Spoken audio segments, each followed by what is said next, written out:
Eu não tenho que me justificar.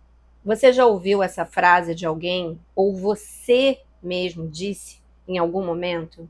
Olá, seja bem-vinda, seja bem-vindo. Esse é o meu canal do YouTube, em que eu aprofundo alguns temas que eu trato no Reels de 1 minuto e meio no Instagram. Eu sou Jaqueline Sobral, doutora em educação, mestre em comunicação e práticas de consumo, jornalista, professora, palestrante, mentora. Tudo bem com você? Vamos lá. Eu ouvi essa frase, na verdade eu não ouvi.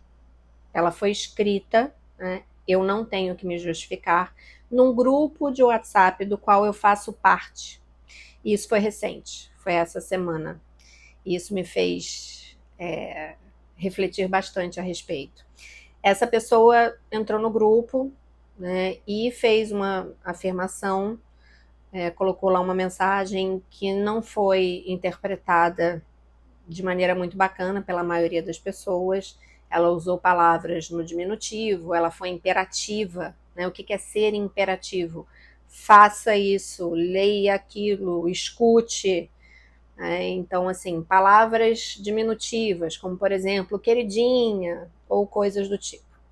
E aí as pessoas, umas 4 pessoas se manifestaram, ficaram incomodadas, e se manifestaram de maneira muito educada. Em momento algum atingiram a pessoa em questão, mas disseram: olha, o que você está trazendo, esse cenário, ele é mais comum do que a gente imagina, né? Assim, é uma questão de preocupação, sim, mas olha, faz parte. Aí uma outra pessoa escreveu lá: não achei que cabe bem essa colocação aqui. Todo mundo muito polido. E eu também fui lá inicialmente e falei sobre o cenário em si, né, da mensagem da pessoa. E aí o que a pessoa fez?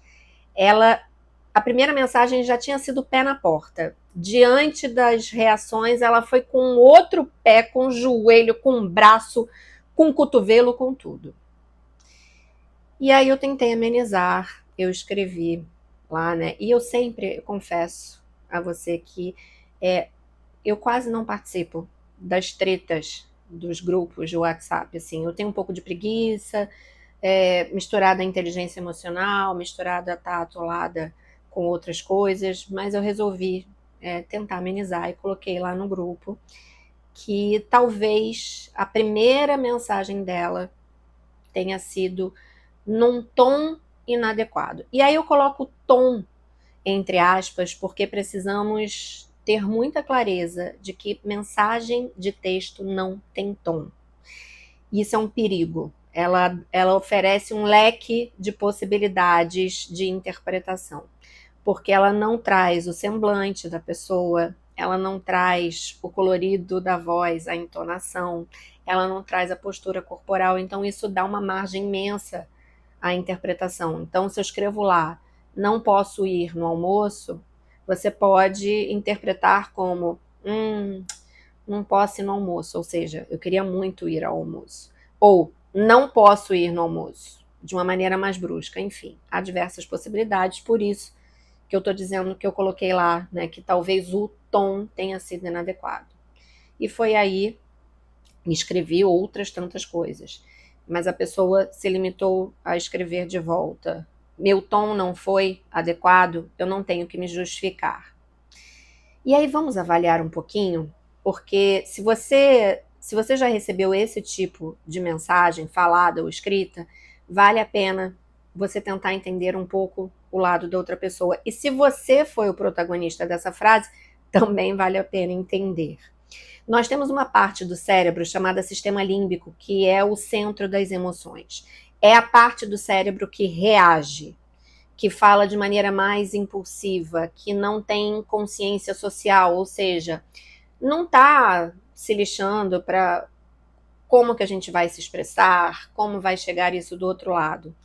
E essa pessoa, e aí a minha interpretação, já começou a participação dela, e eu iria dizer o diálogo, mas veja, não foi muito bem a intenção dela dialogar do jeito que ela foi com o pé na porta. Mas ela já expressou na primeira mensagem um certo incômodo, uma falta, um desconforto pela falta de controle da situação que ela expôs. Então ela já não estava num lugar bacana. A partir do momento que as pessoas se manifestaram e disseram, olha, o que você disse não é bem assim, não é muito legal, ela se sentiu ameaçada. O sistema límbico entrou em ação. O sistema límbico, ele reage, reage, reage. Ele não pensa, porque essa é outra parte do cérebro que tem essa responsabilidade. Então, diante das manifestações, ela que já não estava num lugar muito bacana, ela se sentiu julgada, ela se sentiu acuada. E aí o nosso sistema límbico diz o seguinte: ou você luta, ou você foge. E a princípio, ela então lutou, porque ela foi batendo com o joelho, com o cotovelo, com a perna na porta, enfim. E a situação ficou esquisita.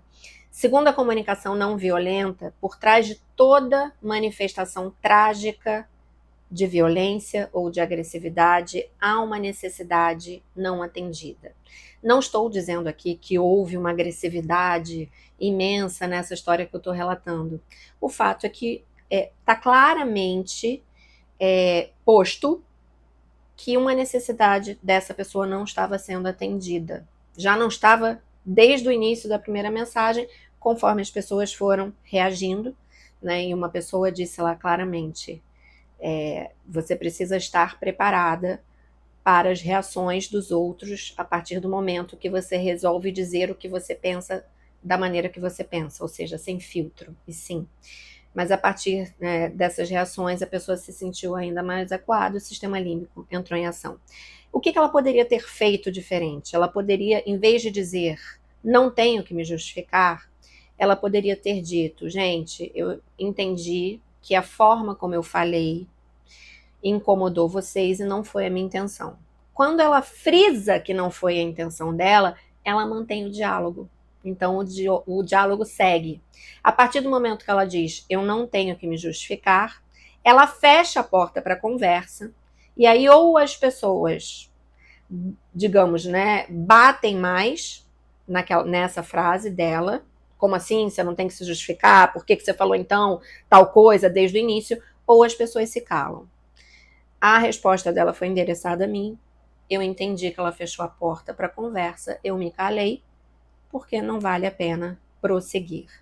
Então, nessas horas, quando a gente se sente acuado, quando o sistema límbico está ali saltitando, e a gente tem ainda uma parte específica do cérebro chamada amígdala, que é o radar das ameaças, a gente precisa ativar a nossa inteligência emocional. Como que a gente faz isso? Respirando. É aquele momento que você vai tomar um café, que você vai fazer uma outra coisa, você vai olhar para os pássaros e você vai buscar fazer ativar o controle cognitivo para que você possa se expressar de maneira melhor. Essa frase, eu não preciso me justificar, ela é muito irmã, né, da postura, por exemplo, de desqualificar o outro, que não foi o que ocorreu nessa história, mas vale a pena a gente pensar aqui também. Às vezes você está diante de uma conversa que está se encaminhando, digamos que para um lugar não muito gostoso para uma das partes ou para ambas as partes, e o seu interlocutor, ele não consegue rebater os seus argumentos, ou seja, ele não consegue permanecer no campo das ideias. E aí o que ele faz às vezes para te atingir e fazer com que a conversa vire um confronto? Ele desqualifica o que você defende enquanto ideia. Então, Jaqueline, só uma pessoa ingênua pode achar que tal coisa. Ou seja, está te chamando ou me chamando de ingênua. Você é isso, você é aquilo, porque aí você desvirtua totalmente daqueles argumentos que estão sendo colocados ali. O que eu quero trazer para você de moral da história?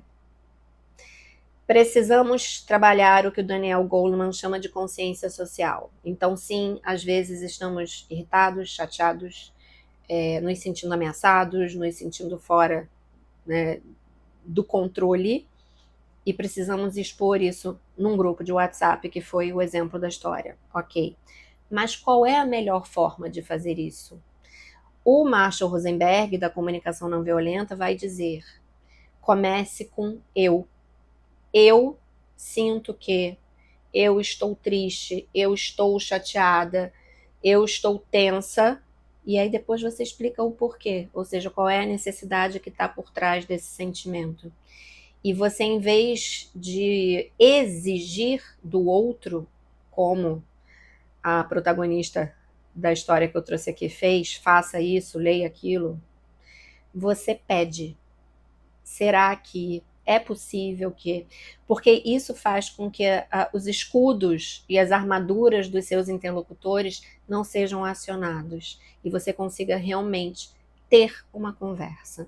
E muito cuidado com o grupo de WhatsApp, porque se a gente... Isso é papo para um outro vídeo, comente aqui se você tem interesse no tema. A escrita, ela permite, ela tem um ponto muito positivo, que ela permite a reflexão, ela permite você repensar, você reescrever antes de enviar. Só que na correria do dia a dia, as pessoas estão escrevendo, escrevendo, escrevendo, sem usar essa parte favorável da escrita. Então, muito cuidado. De novo, a mensagem escrita não tem tom. Curta o vídeo se você gostou, comente e eu aguardo a sua participação. Até o próximo vídeo.